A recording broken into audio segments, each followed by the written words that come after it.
শিক্ষক শিক্ষিকাদের সমস্যা সমাধানের জন্য পাশে দাঁড়াতে চায় রাজ্য সরকার, পাশে দাঁড়াতে চায় শিক্ষা দপ্তর, শিক্ষামন্ত্রী।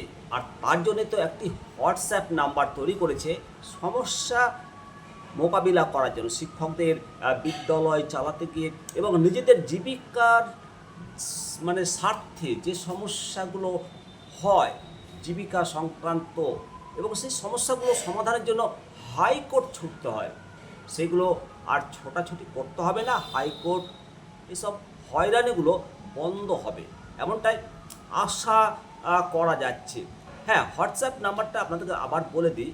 হোয়াটসঅ্যাপ নাম্বারটা হলো 9088885544। আবারও বলছি, 90 4 8 55 44। এই নাম্বারটা 365 দিন খোলা থাকবে, অর্থাৎ সারা বছর খোলা থাকবে। এবং আপনি যখন অভিযোগ পাঠাবেন, অভিযোগ পাঠানোর পর একটা প্রাপ্তিসূচক মেসেজ আপনার কাছে আসবে। আর এই সমস্যাটা সমাধানের জন্য একটা টিম থাকবে, এই টিম তৎপর হয়ে কাজটা শুরু করবে। হ্যাঁ, যে কোনো অভাব এবং অভিযোগ সেই সমস্তগুলো পর্যালোচনা করা হবে এবং দ্রুত সমাধানের জন্য বার্তা দেওয়া হবে। সরাসরি আপনাকে যেতে হবে না, সমস্তটাই অনলাইনে লিপিবদ্ধ থাকবে, অনলাইনে রেকর্ড থাকবে। বারংবার এই যে ছোটাছুটি, এই যে হয়রানি, এসব বন্ধ হবে, হাইকোর্টেও ছুটতে হবে না। এর আগে শিক্ষক শিক্ষিকাদের পেনশন সংক্রান্ত বিভিন্ন সমস্যা হতো, বিশেষত 10 বছর পূর্ণ হলে পেনশন পান। কিন্তু 10 বছর আগেই যদি কোনো শিক্ষক শিক্ষিকার প্রয়াণ ঘটে, মারা যান, তাহলে পেনশন পেতে তার কালঘাম ছুটে যেত, হাইকোর্ট দৌড়াদৌড়ি করতে হতো। এক্ষেত্রে একটা বিশেষ ক্ষমতা রয়েছে, 6 মাস যদি কম থাকে 10 বছর থেকে, তাহলে শিক্ষা দপ্তর কিন্তু এই পেনশনটা চালু করতে পারে।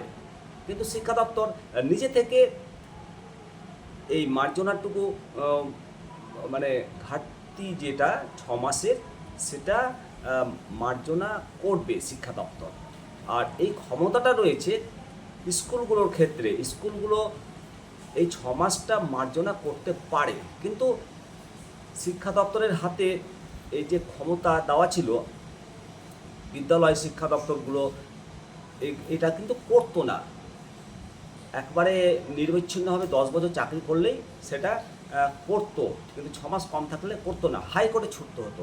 এখন থেকে শিক্ষক শিক্ষিকাদের কর্মজীবনের ধরুন যদি 9 বছর 6 মাস বা তার বেশি বা 10 বছরের কম যদি হয়, তাহলে আবেদনের ভিত্তিতে যোগ্য প্রার্থীদের ক্ষেত্রে নিজে থেকে এই ঘাটতিটুকু মার্জনা করবে এবং অবসরকালীন যে পেনশন সেটা চালু হবে।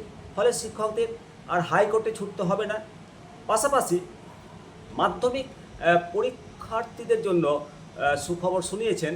মাধ্যমিক পরীক্ষার্থীরা যে সকল ডকুমেন্টস, এগুলো ডিজি লকারে থাকতো, এবং আবেদনের সময় পর্ষদের পক্ষ থেকে যদি কোনো সংশোধন করা হতো, সেই সংশোধন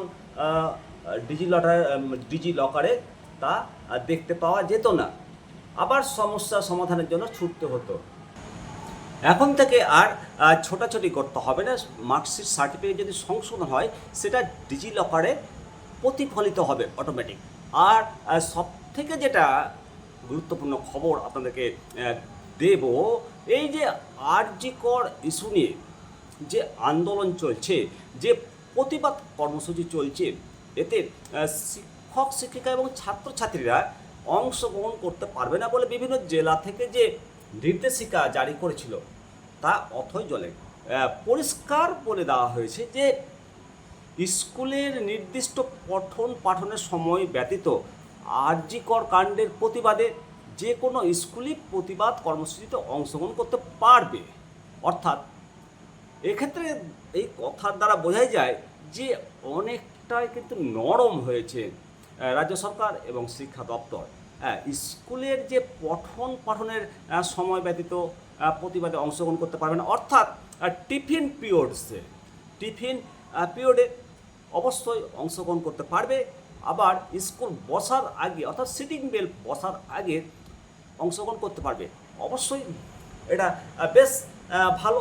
প্রতিবাদ করার তো সকলেরই অধিকার রয়েছে, সে ছাত্র হোক, শিক্ষক হোক, 8 থেকে 80 সকলেরই তো ক্ষমতা রয়েছে, এটা কিন্তু কেউ কেড়ে নিতে পারে না। তবে শিক্ষকদের যে সমস্যা সমাধানের ব্যাপারটা, এটা কত দূর আগামীতে প্রতিফলিত হয় সেটাই এখন দেখার।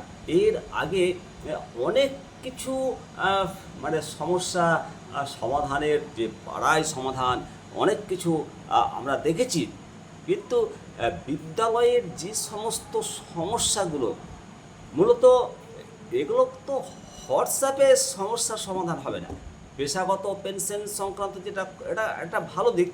তবে বিদ্যালয়ের যেমন পরিকাঠামো উন্নয়ন সংক্রান্ত যদি হোয়াটসঅ্যাপে কমপ্লেন করা হয়, আর রাজ্য সরকার তো জানে, শিক্ষা দপ্তর তো জানে যে পরিকাঠামো বলতে স্কুলের যে বিল্ডিং, স্কুল গ্রাউন্ডস, ছাত্রছাত্রীদের পঠন পাঠনের মান এবং ছাত্র শিক্ষক, এগুলো তো হোয়াটসঅ্যাপে সমাধান হবে না। এর জন্য চাই নিয়োগ। আর নিয়োগে তো বর্তমানে মানে আকাশ কুসুম স্বপ্ন। পরিকাঠামো উন্নত করতে গেলে অবশ্যই পার্শ্ব শিক্ষক শিক্ষিকাদের তাদের বেতন কাঠামো সাজানো উচিত। তাদের বেতন যে পান, তারা প্রচুর প্রচুর পরিশ্রম করে। তারা তো অভিযোগ জানাবেন যে আমাদের বেতন বৃদ্ধি করা হোক। বিভিন্ন কাজে সবসময় তারা ব্যস্ত, শিক্ষা সংক্রান্ত স্কুল ডিউটির মধ্যে তারা সবসময় নিজেকে নিয়োজিত করে এবং 20 বছর ধরে পার্শ্ব শিক্ষক শিক্ষিকারা নিরবিচ্ছিন্নভাবে তারা তাদের কর্মে অবিচল।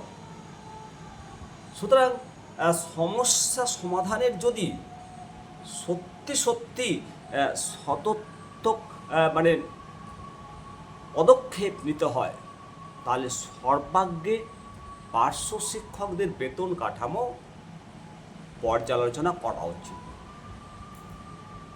তারা দীর্ঘদিন ধরে সমস্যার সম্মুখীন রয়েছে। পাশাপাশি রাজ্যের এসএসকে এমএসকে বিদ্যালয়গুলো শিক্ষক নিয়োগ করে তাদের পঠন পাঠনের মানকে আরও উন্নতি করা উচিত। পাশাপাশি প্রাথমিক বিদ্যালয়গুলোতে ছাত্র শিক্ষক রেশিও তলানিতে সেই সমস্ত বিদ্যালয়গুলোতে দ্রুত শিক্ষক নিয়োগ হোক এবং রাজ্য সরকারের স্কুল উন্নয়ন যে তহবিল, যেটাকে কম্পোজিট ফান্ড বলা হয়, সেই কম্পোজিট ফান্ড বন্ধ থাকায় বিদ্যালয়গুলো পরিচালনা করতে প্রধান শিক্ষকরা অসুবিধার সম্মুখীন হচ্ছে। সেই কম্পোজিট গ্রান্টের ফান্ডের টাকা অতি সত্বর সমস্ত বিদ্যালয়গুলোকে প্রদান করুক, তাহলে সমস্যা সমাধান হবে।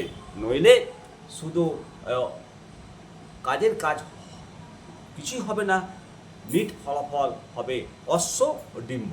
আপনারা অবশ্যই মতামত দেবেন। ভালো থাকুন, সুস্থ থাকুন। নমস্কার।